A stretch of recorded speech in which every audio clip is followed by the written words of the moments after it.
Amin amin ya rabbal alamin. Mudah-mudahan sholawat yang kita baca nantinya menjadi syafaat bagi kita semua. Amin Allahumma amin. Bapak Ibu yang dirahmati Allah, salah satu hikmah kita memperingati Maulid Nabi adalah untuk membangkitkan semangat juang, untuk membangkitkan semangat jihad, dan untuk membangkitkan semangat dakwah. Kalau kita lihat sejarahnya, memang betul. Kalau ada orang bertanya zaman Nabi ora ono maulidan, ya bener.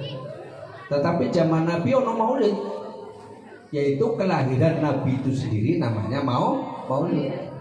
Adapun peringatan maulid menurut sejarahnya itu terjadi 500 tahun setelah Rasulullah wafat. Kalau versi yang kedua, pada tahun kurang lebih 1000 Masehi itu sudah ada peringatan maulid yang diselenggarakan, yang dilaksanakan oleh Bani Fatimiyah atau Daulah Fatimiyah yang berpusat di Mesir, di mana Daulah Fatimiyah ini sebagai cikal bakal lahirnya kampus yang cukup terkenal di dunia, namanya Kampus Al-Azhar, di mana pada tahun 1930-an Muhammad Husin Haikal mengarang sebuah buku namanya Sejarah Hidup Rasulullah Shallallahu Alaihi Wasallam. Kenapa 500 tahun setelah Rasulullah wafat baru ada maulid? Karena pada waktu itu terjadi kemunduran dakwah Islam.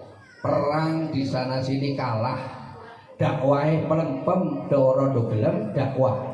Karena sesuai dengan sabda Rasulullah, akan datang kepada umatku suatu penyakit namanya penyakit wahan. Apa itu penyakit wahan? Hubbud dunya wa karahiyatul maut.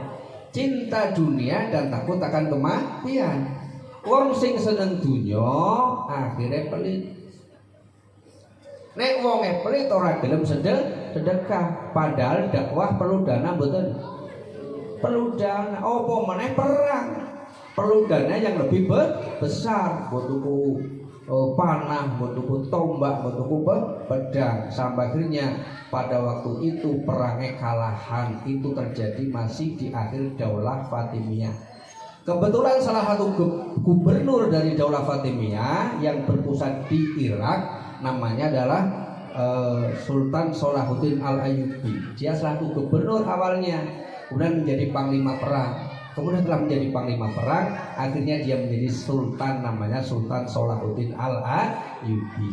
Melihat kemunduran dakwah, melihat kekalahan perang yang ada, beliau berpikir musyawarah kepada para pejabat agama atau tokoh-tokoh agama yang ada, piye carane membangkitkan semangat. Maka diadakanlah lomba. Yang pertama, lomba biografi Nabi, yaitu lomba mengarang sejarah Nabi. Dan salah satu kitab yang dilombakan dan kebetulan juara 1 di dunia adalah kitab Al-Barjanji yang dikarang oleh Imam Ja'far Al-Barjanji.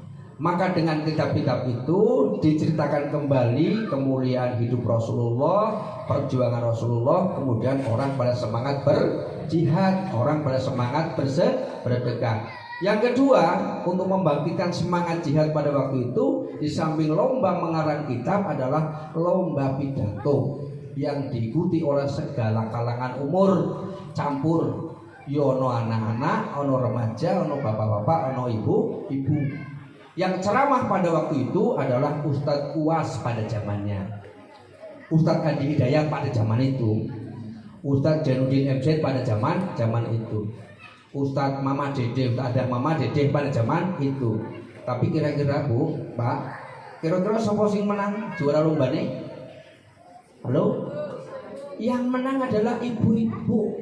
Dan dia bukan seorang penceramah, tetapi dia adalah seorang ibu rumah tangga. Dengan nekatnya dia daftar melu lomba pidato. Tetapi hebatnya ketika beliau mau berpidato, izin sama panitia. Kalau bahasa saya, Pak panitia, boleh nggak saya pinjam sangkurnya? Boleh nggak saya pinjam pisaunya? Lalu untuk apa? Oh ceramah kok tidak pinjam pisau? Nah nanti ada deh. Maka kemudian dia ceramah, sebelum ceramah dia angkat jari manisnya, dia gores jari manisnya dengan pisau, maka muncullah darah. Kemudian beliau mengatakan, cukup kami bagi ibu rumah tangga mengucurkan darah, memberikan semangat juang kepada bapak-bapak untuk maju ke medan perang. Sejak saat itu wong podo gelem jihad, wong podo gelem sedekah. Akhirnya kemudian terbukti beberapa ratus tahun kemudian, puncaknya pada tahun 1453, umat Islam bisa menguasai Roma yang pada waktu berkedudukan di Konstantinopel di bawah kepemimpinan Sultan yang sangat muda, namanya Sultan Muhammad Al-Fatih. Nah, ini salah satu hikmah daripada kita memperingati, mengenang kembali sejarah hidup Rasulullah Shallallahu Alaihi Wasallam.